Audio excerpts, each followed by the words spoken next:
Itu kalau beras habis, garam habis, susu habis, bawang habis, jangan heran kenapa rezekinya suami kamu mampet. Kenapa? Karena banyak.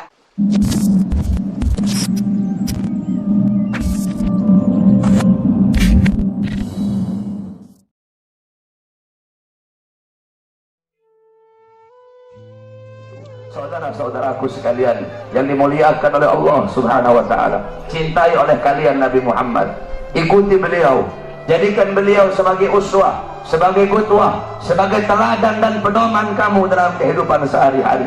Ikuti sunnah-sunnah beliau, jadikan rumah tangganya kamu rumah tangga Nabi Muhammad. Jadikan kau punya rumah tangga Nabi Muhammad.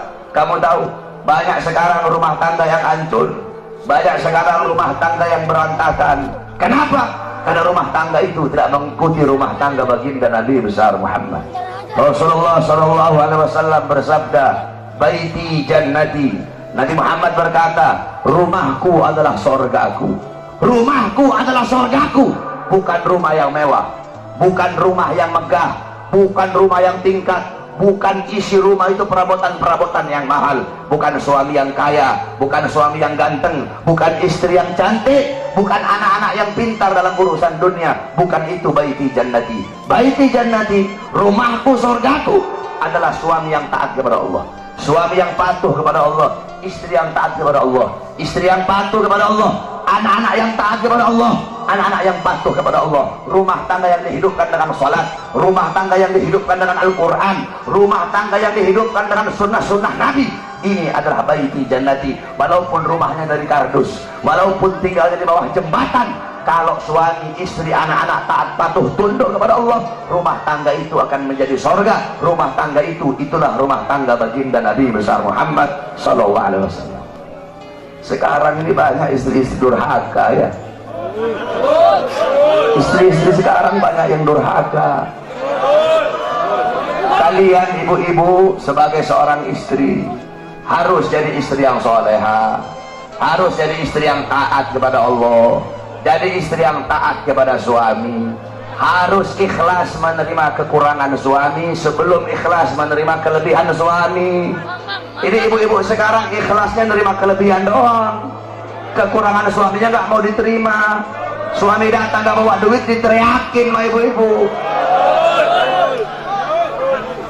Kalian sebagai seorang perempuan, ridho Allah kepada kalian berada dalam ridho suami kalian. Ibu-ibu, beda anak perempuan sama anak laki, itu beda. Kalau anak laki-laki dia nikah, dia bukan milik istrinya, dia tetap milik bapak dan ibunya. Tapi kalau anak perempuan udah nikah, maka perempuan itu sepenuhnya milik suaminya. Makanya cari ridhonya suami.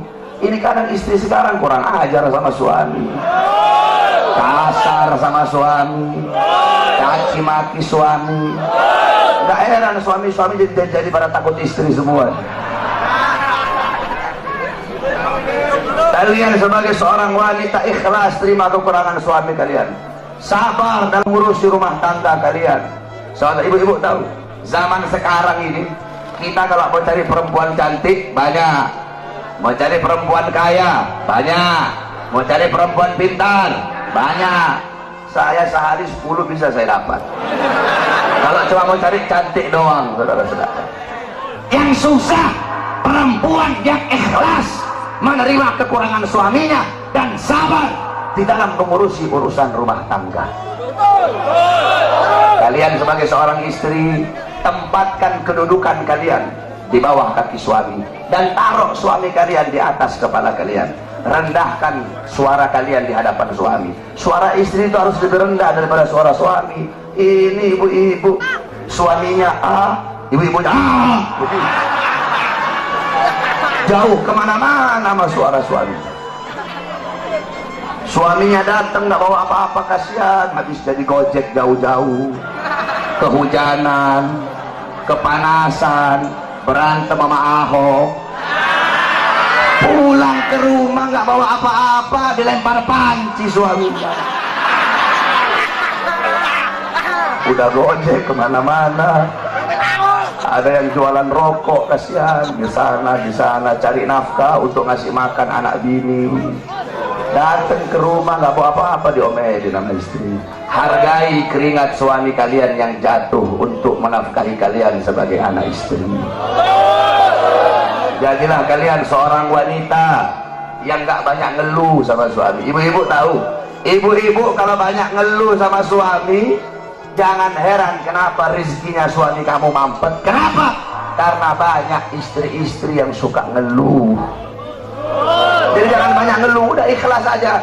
Suami mau datang bawa uang kayak nggak bawa uang kayak, ikhlas kamu, jangan ngeluh. Justru semakin ngeluh semakin mampet. Kamu doakan kamu punya suami, ya Allah semoga suami saya dikasih rezeki yang banyak, permudah rezeki suami saya. Jangan banyak ngeluh, nuntut ini nuntut itu, beli bedak harga 1 juta. Ibu-ibu tahu wanita-wanita yang ada di Hadramut? Ibu-ibu tahu Hadramut? Hadramut tempatnya Wali Songo. Wali Songo yang bawa Islam, para habaib itu asalnya dari Hadramut. Ibu-ibu mau tahu perempuan di sana kayak gimana?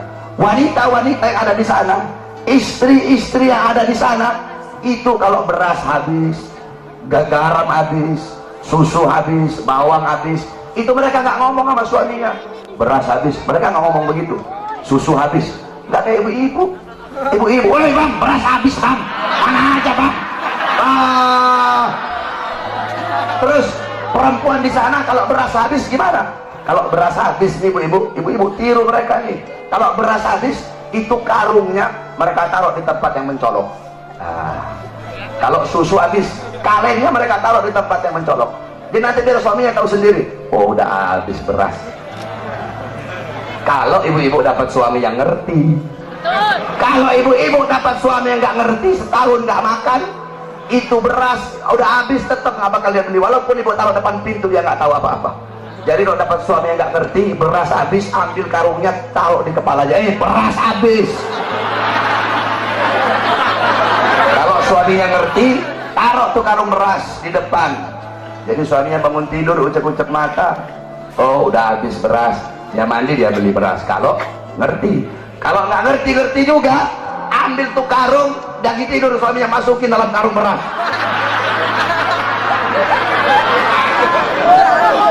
Itu wanita-wanita yang ada di sana. Kenapa? Karena mereka begitu menjaga perasaan suaminya. Ibu-ibu tahu, Rasulullah pernah ngomong sama Siti Fatimah, wahai Fatimah, maukah aku kasih tahu kamu siapa wanita yang nanti memegang tali kendaraanmu? Kata Siti Fatimah, siapa wahai ayahku? Namanya adalah Mutiyah. Coba kamu pergi, rumahnya ada di ujung sana, kamu cari tahu apa amal yang dia lakukan sehingga nanti dia bakal masuk surga pegang tali kendaraan kamu. Pergi Siti Fatimah, bawa Sayyidina Hasan yang ketika itu masih kecil. Sayyidina Hasan masih kecil ketika itu, dibawa oleh Siti Fatimah, diketuk pintu rumah, assalamualaikum, enggak dibuka ibu-ibu. Dari dalam dijawab, waalaikumsalam. Man, siapa? Ana Fatimah binti Rasul, aku adalah Fatimah putrinya Rasulullah. Oh iya wahai Fatimah, kalau engkau sendiri silahkan masuk, tapi kalau engkau bersama laki-laki jangan masuk wahai Fatimah.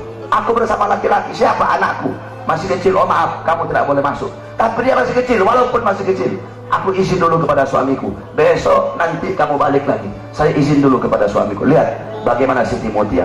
Ibu-ibu sekarang, Pak RT, Pak RW datang ke rumah, Waalaikumsalam, suaminya ada. Oh mari masuk Pak RT, mari masuk Pak RW. Mau kopi apa mau teh Pak RW? Gak boleh. Mau yang datang presiden, kalau belum izin kepada suami, gak boleh, haram. Boleh. Akhirnya apa? Besoknya datang. Nih ibu-ibu sabar ya, istri dulu nanti baru suami, sabar dulu. Nanti gantian. Kalau mereka yang saya ini, kamu teriak-teriak kayak mereka nanti ya. Akhirnya apa ibu-ibu? Akhirnya besok datang lagi Siti Fatimah bawa Sayyidina Husain. Ketika diketuk, assalamualaikum, waalaikumsalam. Man, Fatimah binti Rasul. Oh wahai Fatimah, kamu bersama siapa? Bersama Husain dan Hasan. Oh maaf, kalau Hasan udah dikasih izin, kalau Husain belum dikasih izin. Balik lagi besok, aku izin dulu kepada suamiku. Dia izin kepada suaminya, baru besoknya boleh masuk Siti Fatimah. Siti Fatimah lihat ini perempuan biasa-biasa aja. Ahli ibadah? Bukan. Ahli sholat? Bukan. ahli Quran? Bukan. Terus amal apa yang dia lakukan sehingga masuk surga? Nanti megang tali kendaraannya Siti Fatimah. Padahal ini perempuan biasa-biasa saja. Tiba-tiba Siti Fatimah melihat ada 3 buah benda. Itu 3 buah benda sangat dikeramatkan, jadi sangat diagungkan sama Siti Mutia. 3 benda itu adalah cambuk, lap, sama gunting. Cambuk, lap, sama gunting. Siti Fatimah tanya, wahai Mutia, 3 buah benda ini untuk apa? Kok kayaknya kamu istimewakan ini 3 benda ini? Kata Siti Mutia, oh itu lap ketika suamiku pulang cari nafkah, aku lapin seluruh keringatnya yang jatuh, aku lap. Karena keringat itulah yang jatuh untuk mencari nafkah, untuk menghidupi aku dan anak-anakku. Kira-kira ada istri di sini begitu? Tidak ada. Awas kamu sampai rumah dihantam sama istri kamu. Ibu-ibu bisa begitu? Bisa nggak? Suaminya pulang habis dari gojek, terus digituin, bisa? Dilapin keringatnya. Tapi jangan pakai lap, pakai keset.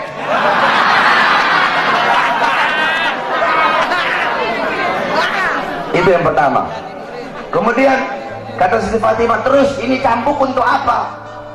Siti Mutia jawab, cambuk ini ketika suamiku aku sediakan makan, suamiku makan. Ketika habis makan aku kasih cambuk. Wahai suamiku, kalau makanan ini tidak enak, aku rela, aku ridho engkau cambuk agar jadi pelajaran bagiku, biar besok bisa masak lebih enak lagi. Kamu lihat itu, ada ibu-ibu sini begitu. Istri kamu masak, kamu protes, mah keasinan mah, masak aja sendiri. Begitu ya, protes dulu. Masak istri sana, udah uang belanja kurang, banyak protes. Istri sekarang begitu tuh. Terus ini gunting terakhir, gunting ini untuk apa? Dijawab sama Siti Mutia, sebelum aku tidur aku kasih gunting kepada suamiku, dan aku bilang, wahai suamiku, apabila dari tadi pagi sampai sekarang ada kata-kataku yang menyakiti perasaanmu, aku rela, aku ridho engkau potong lidahku. Subhanallah. Ada kamu cari gimana perempuan kayak begitu sekarang? Yang ada cabai-cabai syar'i sekarang banyak.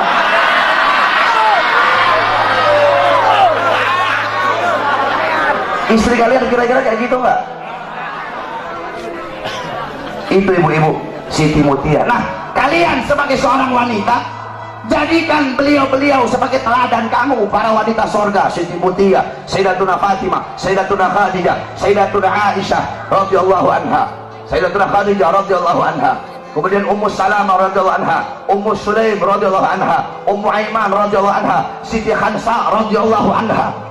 Bagaimana wanita-wanita terdahulu? Jadikan mereka sebagai teladan kamu dalam urusan rumah tangga.